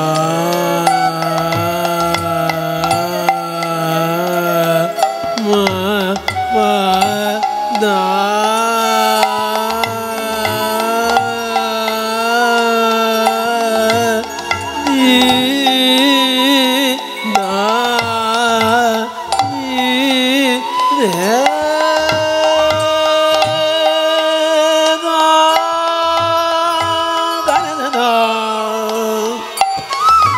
রে রে রে সদা নি সা সদা হরি বলো হরি। কৃষ্ণ নাম হরি হরিদাস হরিদাস কৃষ্ণ নাম হরি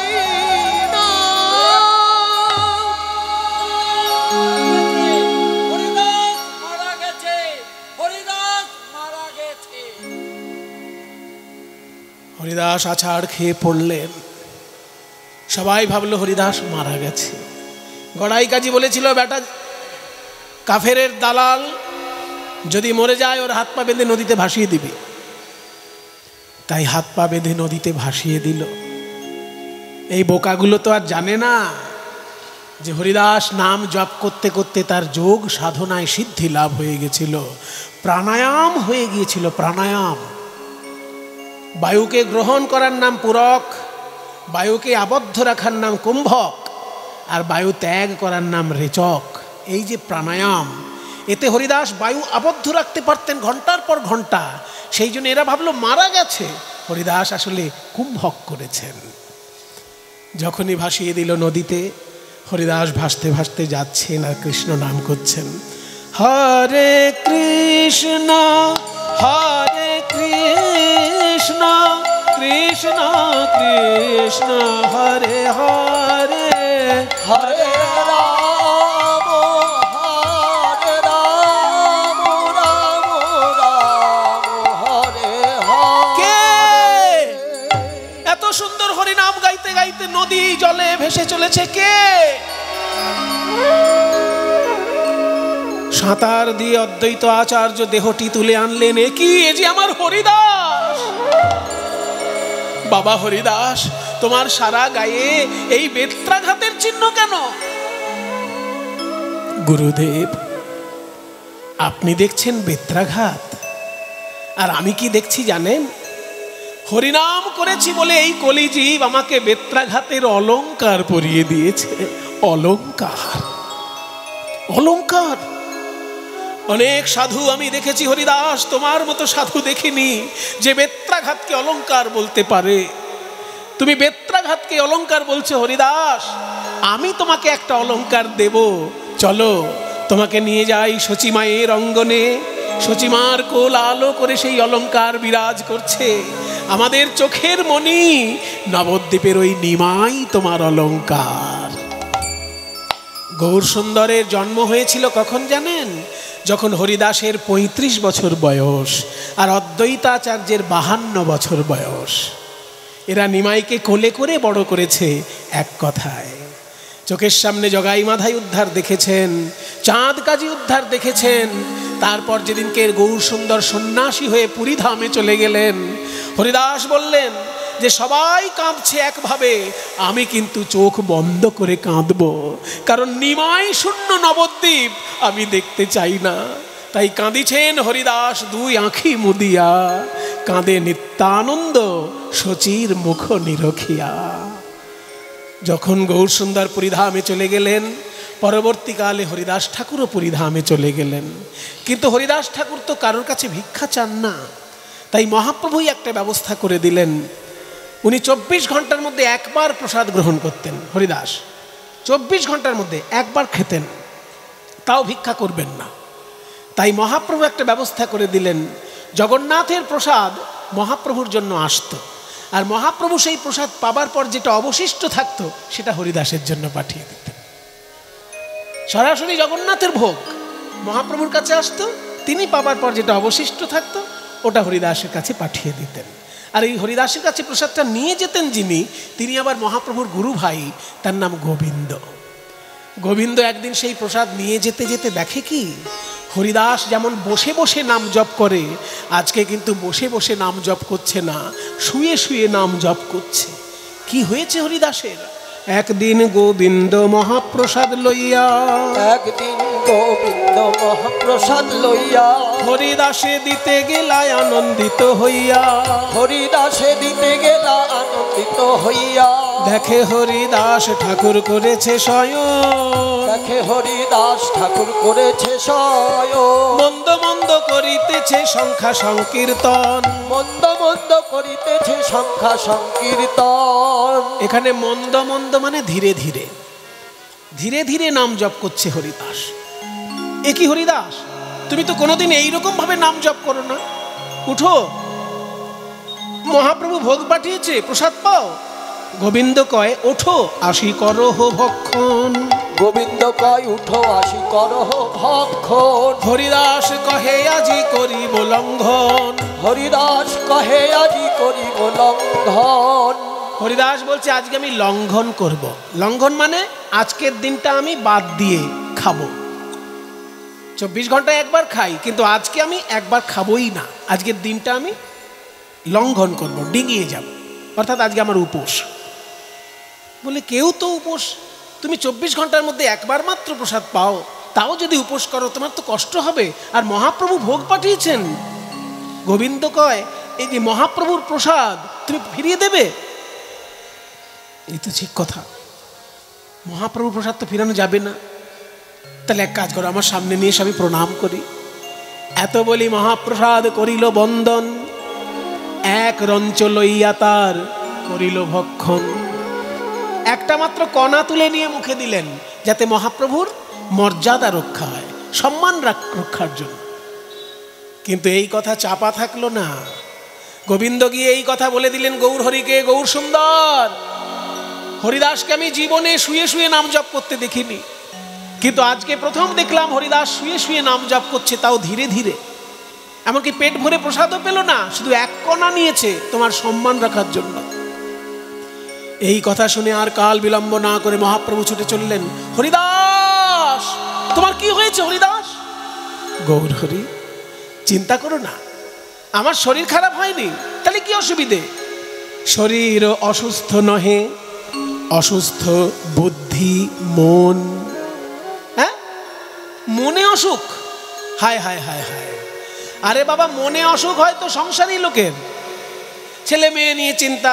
কি, ছেলে চাকরি পায়নি, মেয়ের বিয়ে হচ্ছে না, কত রকমের চিন্তা আছে, ব্যবসা চলছে না, তারপরে লোকজনের অনেক রকমের অসুবিধে হয়। সেই জন্য মনের রোগ তো সংসারী লোকের হয়। তুমি সবকিছু ছেড়ে হরিনাম করছো, তোমার মনে আবার রোগ কি করে হবে? গৌর সুন্দরের কথা শুনে হরিদাস বলছে, প্রভু, সংসারী লোকের মনে রোগ হয় সংসারকে কেন্দ্র করে, আর আমার মনে রোগ হয়েছে তোমাকে কেন্দ্র করে। হ্যাঁ, আমাকে কেন্দ্র করে কেন? দিন যত যাচ্ছে তত তোমার রাধা ভাব বেড়ে যাচ্ছে, ভয়ঙ্কর রাধা ভাব প্রকাশ করছো তুমি। এমনকি পাথরে মাথা মুখ ঘষছো আর কৃষ্ণ কৃষ্ণ বলে কাঁদছো।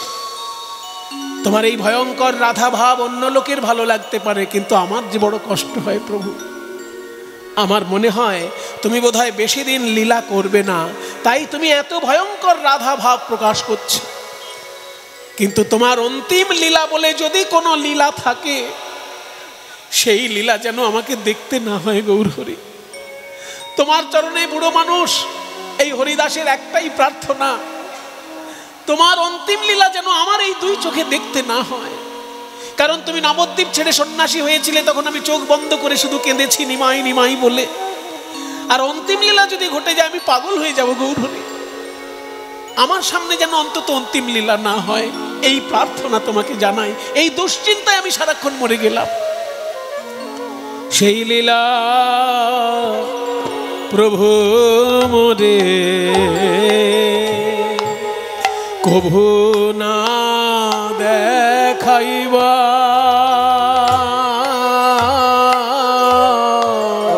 সেই লীলা প্রভু মোরে কভু না দেখাইবা। আপনার আগে আগে মোর শরীর পারিবা, তোমার আগে যেন যেতে পারি, তোমার আগে যেন যেতে পারি। এই কৃপা করো ওহে গৌর হরি, তোমার আগে যেন যেতে পারি। হরিদাস, এ কি সর্বনেশে কথা বলছো তুমি? আমার আগে যদি তোমার মৃত্যু ঘটে, তাহলে আমার অবস্থাটা কি হবে? একবারও ভাবছো না সেই কথা তুমি? সবাই জানে প্রতিদিন আমি জগন্নাথ দর্শন করতে যাই, আর জগন্নাথ দর্শন করে এসেই প্রথমে তোমার কাছে এসে দাঁড়াই। কেন জানো? ওই সুন্দরী রমণীরা যেমন আয়নার সামনে এসে দাঁড়ায়, দেখে যে আমি সুন্দরী কতটা হলাম, ঠিক তেমনি জগন্নাথ দর্শন করে এসে আমি তোমার সামনে দাঁড়িয়ে নিজেকে দেখি যে তোমার মতো আমি ভক্ত হতে পারলাম কিনা, তোমার মতো আমি ভক্ত হতে পারলাম কিনা। তোমার সামনে দাঁড়িয়ে আমি নিজেকে একবার দেখি। আর তুমি যদি চলে যাও আমার কি হবে হরিদাস? হরিদাস বলছে, গৌরহরি, এই ছেলে ভুলোনো কথা বলে তুমি আমাকে আর ভুলিও না গৌরহরি। তোমার ভক্ত রাজ্যে রূপ গোস্বামী, সনাতন গোস্বামী, আরো কত বড় বড় বৈষ্ণব আচার্য আছেন, ওদের তুলনায় আমি একটা পিঁপড়ের মতো। একটা পিঁপড়ে যদি মরে যায় পৃথিবীর কি কোনো ক্ষতি হয়? না না হরিদাস, এই কথা বলো না গৌরহরি, এই কিন্তু আমার শেষ কথা। তুমি সত্যিই যদি ভক্তবৎসল ভগবান হও, তাহলে আমার শেষ ইচ্ছা তোমাকে পূর্ণ করতেই হবে। তোমার আগে আমি ওই পরপারে যাব, আমার এই ইচ্ছা তোমাকে পূর্ণ করতেই হবে। এই আমি তোমার কাছে হাত জোড় করছি। গৌরহরি বললেন, হরিদাস, তুমি তো কোনোদিন আমার কাছে কিছু চাওনি, তো একটাই জিনিস যখন তুমি চাইলে আমি বলে দিলাম। প্রভু কহে, হরিদাস, তুমি যা কিছু মাগিবে কৃষ্ণ কৃপাময় তাহাই অবশ্য পুরাইবে।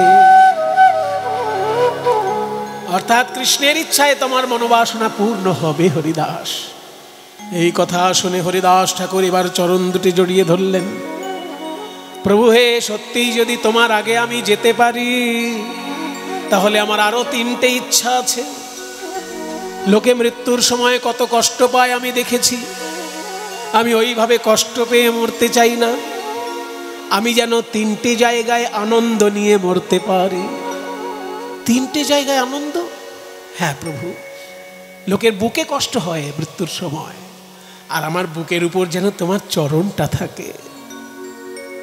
লোকে মুখে কথা বলতে গিয়ে কথা বলতে পারে না মৃত্যুর সময়, কিন্তু আমার মুখে যেন তোমার নামটা থাকে। আর লোকে চোখে অন্ধকার দেখে মৃত্যুর সময়, আমি যেন আমার চোখে তোমার চাঁদ বদনটা দেখতে পাই।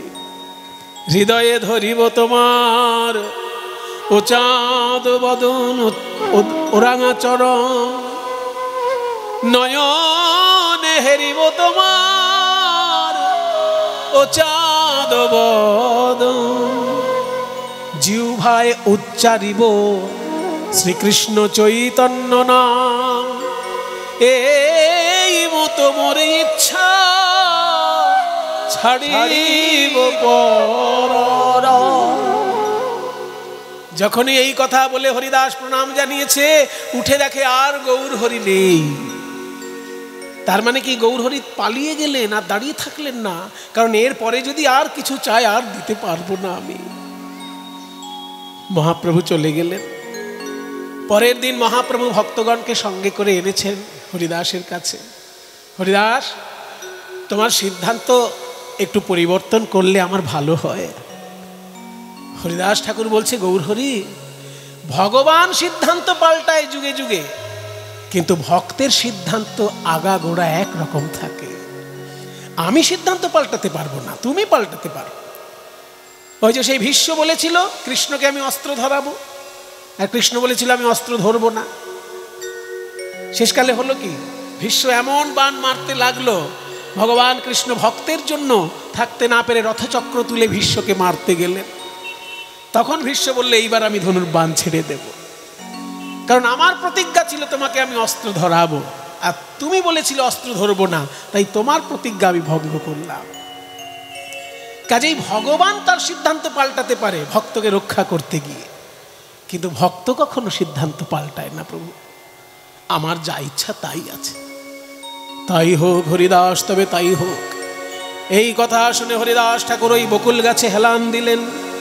যে বকুল গাছের নিচে বসে হরিদাস ঠাকুর প্রতিদিন নাম জপ করতেন, সেটা হচ্ছে সিদ্ধ বকুল। এখনো পুরীধামে আছে সেই গাছ, আপনারা প্রণাম করে আসবেন। সেই গাছে হেলান দিলেন। এইবার মহাপ্রভুকে এসে সামনে বসতে বললেন। হরিদাস নিজাগ্রেতে মহাপ্রভু বসাইলা, আর নিজ নেত্র দুই ভৃঙ্গ প্রভুর মুখ পদ্মে দিলা। কি সুন্দর সাহিত্য দেখুন বাবা। কৃষ্ণদাস কবিরাজ চৈতন্য চরিতামৃত লিখছেন তো, বিরাট বড় কবি। তাই বলছেন নিজ নেত্র দুই ভৃঙ্গ, ভৃঙ্গ মানে ভ্রমর।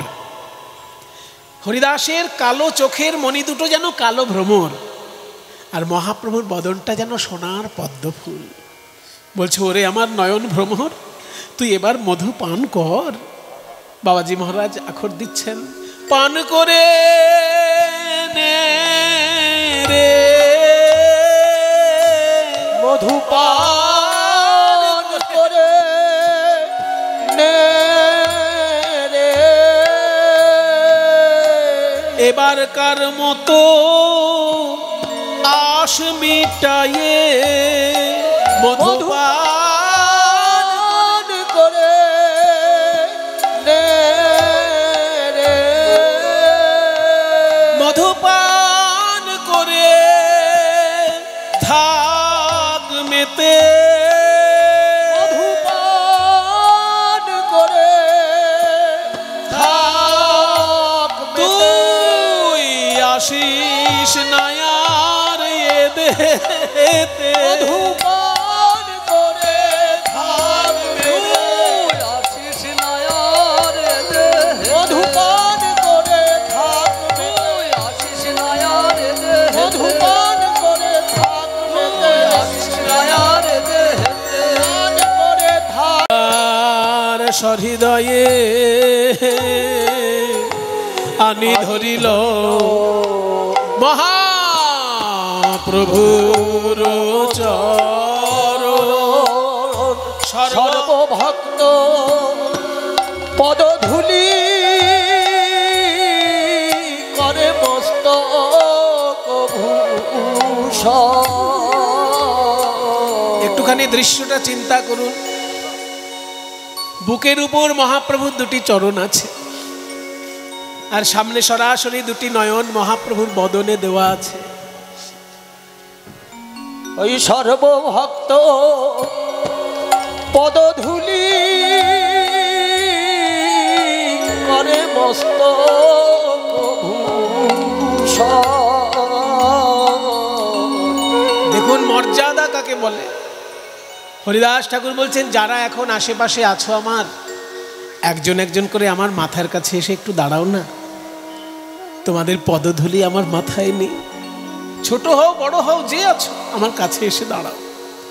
তোমরা সবাই মিলে কৃপা করো, তোমরা সবাই মিলে কৃপা করো। প্রাণ গৌর বলে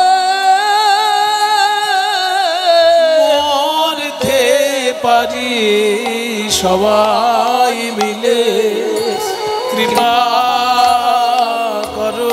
ওহে প্রাণ গৌর বলে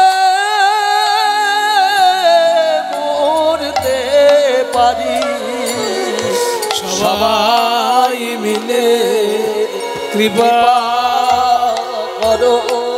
সর্বভক্ত পদধূলি করে মস্তক ভূষণ। এইবার শ্রীকৃষ্ণ চৈতন্য শব্দ কহে বারবার, আর প্রভু মুখ মাধুরী পিয়ে নেত্রে জলধার। শ্রীকৃষ্ণ চৈতন্য শব্দ করিতে উচ্চারণ,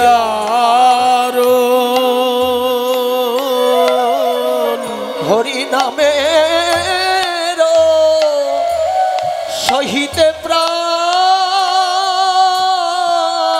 কইলা নিষ্ক্রাম। হরি নামের সনে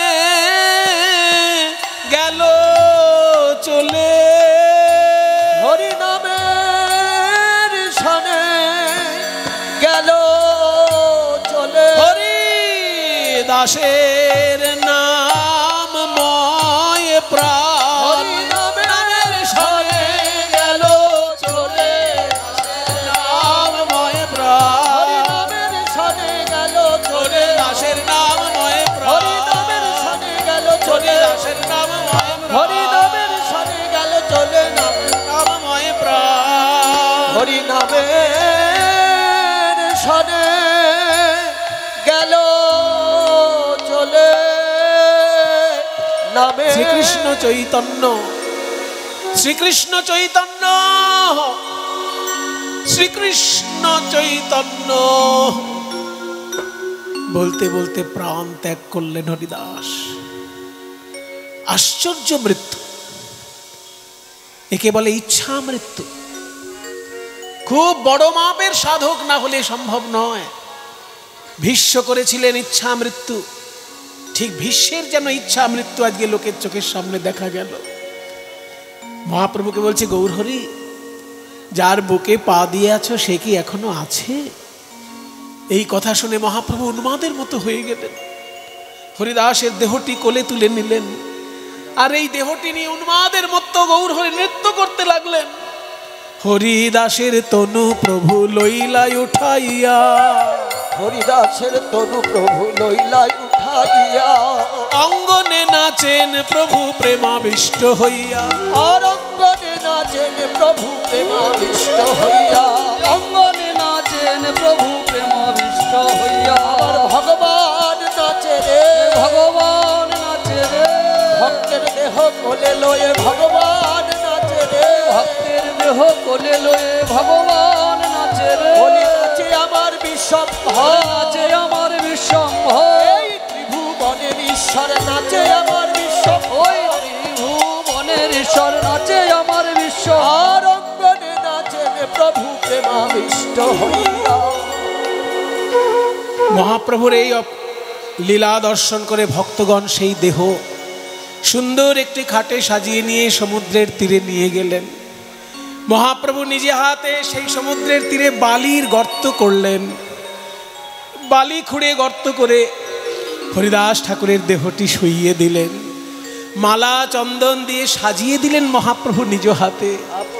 তারপর হরিবোল হরিবোল বলে সেই দেহে বালু দিলেন। হরিবোল হরিবোল বলি গোরারায়, হরিবোল হরিবোল বলি গোরার, আপনি সহস্তে বালু দিলা তার গায়। আপনি সহস্তে বালু দিলা তার গায়। যখনই গলা পর্যন্ত বালি দেওয়া হয়ে গেছে, অমনি মহাপ্রভু হরিদাসের মুখমণ্ডল দর্শন করে কেঁদে উঠলেন।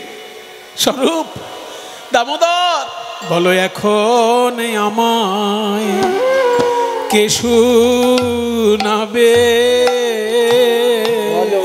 আর আমায় কে শুনাবে? এমন মধুর মধুর মধুর করে না এবার আমায় কে শুনাবে? এইখানে মহাপ্রভু একটা মারাত্মক কথা বলে ফেললেন। হরিদাস ছেড়ে গেল আমার প্রাণে বাঁচা ভার। মহাপ্রভু বলছেন আমার প্রাণে বাঁচা ভার, কারণ দিনে রাতে নাম শোনাতো 3 লক্ষ বার। আমায় দিনে রাতে নাম শোনাতো 3 লক্ষ। হরিদাস দিনে রাতে নাম শোনাতো 3 লক্ষ বার। হরিদাস দিনে রাতে নাম শোনাতো 3 লক্ষ বার। হরিদাস দিনে রাতে নাম শোনাতো 3 লক্ষ বার। আমায় দিনে রাতে নাম শোনাতো 3 লক্ষ বার। দিনে রাতে নাম শোনাতো 3 লক্ষ বার। সেই সমাধি সম্পূর্ণ করলেন ভক্তগণ সবাই মিলে। একটা বেদি তৈরি করে রাখলেন সমাধির উপর।